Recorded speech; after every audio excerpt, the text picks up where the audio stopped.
Hi అందరికీ welcome back to my channel. ఈరోజు మనం గారెల్లోకి పెరుగు చట్నీ చేసుకుందాం. దానికి కావాల్సిన ఇంగ్రీడియంట్స్ పోపులు, ఆనియన్స్, కొత్తిమీర, కరివేపాకు, ఎండుమిర్చి, పచ్చిమిర్చి, ఒక బౌల్ ఆఫ్ కర్డ్. దీనికైతే ఒక ప్యాన్ తీసేసుకొని ఎండుమిర్చిని చక్కగా అలా వేయించేసుకొని కొన్ని పోపులు అయితే వేసుకుందాం. పోపులు కావాలంటే మీరు స్కిప్ చేసేయచ్చు. అలా పోపులు వేసాక కొంచెం పచ్చిమిర్చిని అయితే వేసేసి మనం వేయించేసుకుందాం.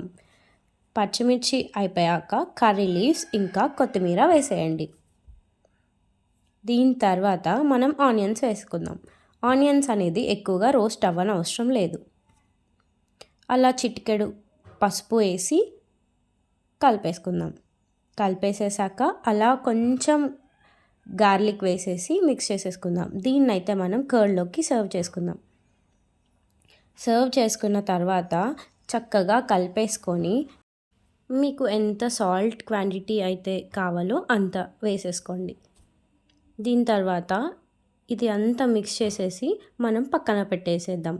ఇప్పుడు వేడి గారెలు వేసేసుకొని ఆ గారెల్లోకి పెరుగు చట్నీ వేసుకొని తింటే వావ్ ఎంత బాగుంటుంది కదా. మీకు ఈ వీడియో నచ్చినట్టయితే please like, share and subscribe. Bye bye.